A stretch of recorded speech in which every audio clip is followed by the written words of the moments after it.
कब किस साल कौन सा अध्यक्ष उनके यहाँ चुनाव के द्वारा बना? या तो नागपुर से बना, या अब मोदी शाह एक कमरे में जाके अपना कोई आदमी को अध्यक्ष बना देते हैं। देखा कि जब वो अध्यक्ष बने और वो मोदी जी के साथ जा रहे थे तो अमित शाह ने उनका हाथ पकड़ के इस बेरहमी से पीछे किया जैसे तो कोई बहुत ही गलत आदमी उस पर्टिकुलर जगह आ गया। वो अध्यक्ष पद की उन्होंने हैसियत बता दी। कभी अमित शाह ने बोला कि नड्डा जी बोलेंगे जो मैं करूँगा, कभी मोदी ने बोला कि नड्डा जी बोलेंगे जो मैं करूँगा। आपने देश को 3 चीज़ें दी है पिछले 8 सालों में: भयंकर बेरोजगारी, भयंकर आर्थिक असमानता और भयंकर नफरत, घृणा और द्वेष का वातावरण। तो मोदी जी को दिखा दो, और मोदी जी मिलना चाहते हैं तो मुझे पता है, मैं अपॉइंटमेंट भी फिक्स करता हूँ, खड़गे साहब से मिले और सीखे कि किस तरह लोकतंत्र की स्थापना की जाती है। चाहेंगे सर, आज ऐतिहासिक दिन था कांग्रेस पार्टी के लिए। 24 साल के बाद कोई गैर जो है परिवार से, गांधी परिवार से अध्यक्ष बन रहा है। देखिए, आज 6 करोड़ कांग्रेस परिवार के सदस्यों के लिए गर्व का दिन है, क्योंकि दुनिया में ऐसी कोई पॉलिटिकल पार्टी नहीं है जो अपने मुखिया का चुनाव सीधे चुनाव के तहत, जहाँ देश में फैले हुए 9000 से ज़्यादा पीसीसी डेलीगेट अपने प्रेसिडेंट का चुनाव करते हैं। इसलिए जब हम लोकतंत्र और संविधान की बात करते हैं तो हम लोकतंत्र और संविधान कैसे लागू किया जाता है उसकी एक मिसाल भी प्रस्तुत करते हैं। हमारे लिए, कांग्रेस के 6 करोड़ मेंबर्स के लिए ये गर्व का क्षण है कि आंतरिक लोकतंत्र किस तरह से एक पॉलिटिकल पार्टी में है, उसकी मिसाल हम सब ने प्रस्तुत की। बीजेपी वाले तो कह रहे भाई कि माँ बेटे ने चुन लिया। देखिए, 9000 से ज़्यादा लोगों का वो अपमान कर रहे हैं। मैं बीजेपी को चुनौती देता हूं कि 2 प्रश्नों का उत्तर दें। उनको भी 40-50 साल हो गए पार्टी बने, कब उनके यहाँ अध्यक्ष का चुनाव हुआ? कौन से साल में? क्या राजनाथ सिंह, आडवाणी, वाजपेयी, गडकरी, जना कृष्णमूर्ति, कुशाभाऊ ठाकरे, अमित शाह, जेपी नड्डा, कौन सा अध्यक्ष चुन के वहाँ पर पहुँचा? मैं उनको चुनौती दे के पूछता हूँ कि उनका इलेक्टोरल कॉलेज है क्या? उनके यहाँ 2 ही सिस्टम है। पहले नागपुर से आ जाता था अध्यक्ष, अब नागपुर मोदी जी के सामने घुटने टेक चुका है। तो अब मोदी और शाह एक कमरे में जाते हैं और नए अध्यक्ष का ऐलान उस कमरे से कर देते हैं। मैं आपको चुनौती दे के बोलता हूँ कि आप भारतीय जनता पार्टी के कोई कैबिनेट मंत्री से भी पूछेंगे तो आप पूछिएगा उनसे ये सवाल कि नड्डा जी का एक्सटेंशन हुआ, क्या आपको पता था? इवन नड्डा जी को भी नहीं पता था। इसलिए वो ऐसी बातें ना करें, उनके इन बातों का कोई महत्व नहीं है। हमारे यहाँ 9000 से ज़्यादा लोगों ने डायरेक्ट मतदान करके ये अपने अध्यक्ष का अध्यक्ष पद के व्यक्ति को चुना है। ऐसे व्यक्ति को चुना जिसका 55 साल का आइडियोलॉजिकल कमिटमेंट है, जो 50 साल तक लगातार लोगों द्वारा चुन के विधानसभा या लोकसभा तक पहुँचा हो, जो एक मील मजदूर का बेटा हो, जो मील मजदूर के बेटे से लेके ब्लॉक कांग्रेस के अध्यक्ष पद से लेके डिस्ट्रिक्ट कांग्रेस के अध्यक्ष पद से लेकर प्रदेश कांग्रेस के अध्यक्ष पद से लेके सीडब्ल्यूसी के मेंबर के पद से लेकर आज वो व्यक्ति जो एक मील मजदूर का बेटा था वो आज कांग्रेस का अध्यक्ष बना।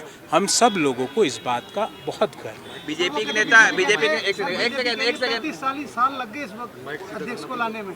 बीजेपी से हम पूछना चाहते हैं कि पहले भी सोनिया गांधी जी चुन के आई थी, उनको ज्ञान नहीं है। मैं उनके बारे में टिप्पणी नहीं करना चाहता। उनको ज्ञान नहीं है, उनको पता ही नहीं देश दुनिया में क्या हो रहा है, वो तो बोल देते हैं। पहले भी सोनिया गांधी जी चुन के आई थी, उससे पहले सीताराम केसरी जी चुन के आए थे, उससे पहले भी कई बार चुन के आए हैं। तो इसमें हम तो चुन रहे हैं ना, हमारे यहाँ लोग डायरेक्ट वोटिंग से चुन रहे हैं। मैं चुनौती दे रहा हूँ, 50 साल में आपके यहाँ वोटिंग कब हुई? बस बता दो मुझे, बाकी मैं आपके सारे आरोप सही मान लूँगा। कब किस साल कौन सा अध्यक्ष उनके यहाँ चुनाव के द्वारा बना? या तो नागपुर से बना, या अब मोदी शाह एक कमरे में जाके अपना कोई आदमी को अध्यक्ष बना देते हैं और ऐसे व्यक्ति को अध्यक्ष बनाते हैं। मुझे अच्छा नहीं लगता। जेपी नड्डा जी एक बुजुर्ग व्यक्ति है। मैंने एक वीडियो देखा कि जब वो अध्यक्ष बने और वो मोदी जी के साथ जा रहे थे तो अमित शाह ने उनका हाथ पकड़ के इस बेरहमी से पीछे किया जैसे तो कोई बहुत ही गलत आदमी उस पर्टिकुलर जगह आ गया। वो अध्यक्ष पद की उन्होंने हैसियत बता दी। हमारे यहाँ ये परंपरा नहीं है।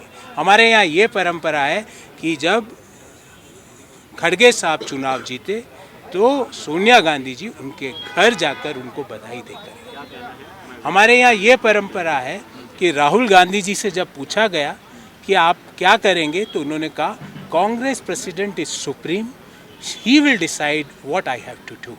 सो हमारे यहाँ यह परंपरा। कभी अमित शाह ने बोला कि नड्डा जी बोलेंगे जो मैं करूँगा, कभी मोदी ने बोला कि नड्डा जी बोलेंगे जो मैं करूँगा। तो इसलिए ऐसी बातें ना करें।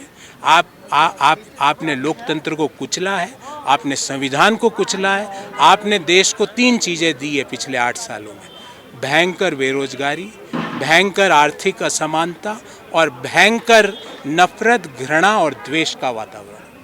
मोदी जी का एक वीडियो खूब वायरल हो रहा है जो कह रहे हैं कि भाई नेहरू जी के लोकतंत्र को मैं मान लूंगा अगर कोई कांग्रेस का अध्यक्ष गैर गांधी हो। हाँ, तो मोदी जी को दिखा दो, और मोदी जी मिलना चाहते हैं तो मुझे बताएं, मैं अपॉइंटमेंट भी फिक्स करता हूँ, खड़गे साहब से मिले और सीखे कि किस तरह लोकतंत्र की स्थापना की जाती है। सीखे हमारी सेंट्रल इलेक्शन अथॉरिटी, यही दफ्तर है आपके बिल्कुल सामने, यहाँ पे किस तरह निष्पक्षता से चुनाव हुए, किस तरह से, मतलब इलेक्शन कमीशन का भी डंडा इतना नहीं होता है जितना हमारा चीफ इलेक्शन अथॉरिटी का गाइडलाइंस, कोड ऑफ कंडक्ट है।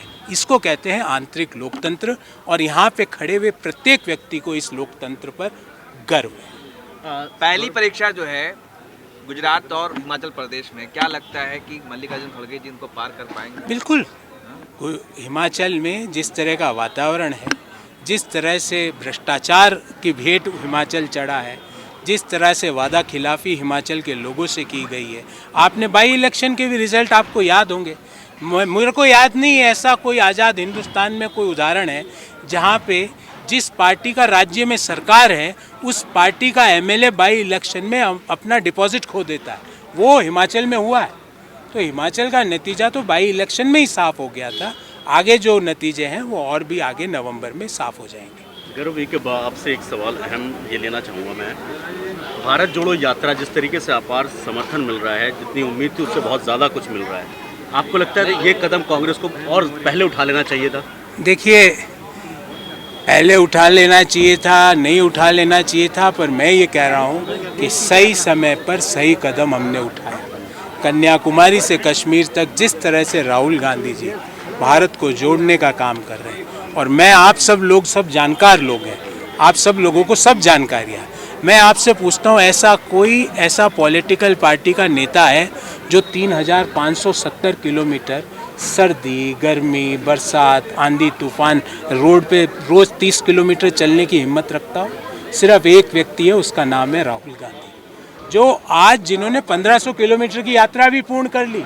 और आप यात्रा में काफिला देखो, एट ए टाइम लाख लोग से ज़्यादा रहते हैं यात्रा में, और ये भारतीय जनता पार्टी की तरह भाड़े पर लाए गए लोग नहीं हैं।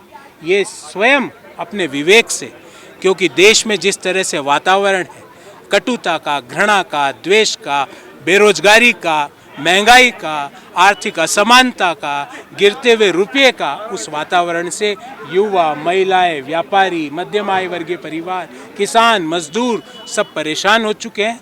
वो आज जिस तरह से भारत जोड़ो यात्रा का भाग बन रहे हैं, मैं आपको पूर्ण जिम्मेवारी से कहता हूं कि 2024 में भारतीय जनता पार्टी का घर बैठना निश्चित है। एक सेकंड, आप अर्थशास्त्र पढ़ाते भी हैं। अभी निर्मला सीतारमण ने कहा अमेरिका में कि भाई डॉलर मजबूत हुआ है, रुपया नहीं गिर रहा है। इस पर क्या कहेंगे आप? देखिए, हिंदी में एक कहावत है कि जब आपको कोई चीज़ समझ में नहीं आती है तो आप इस तरह की बातें करते हैं। निर्मला सीतारमण जी को हर चीज़ का ज्ञान है सिवाय अर्थशास्त्र के।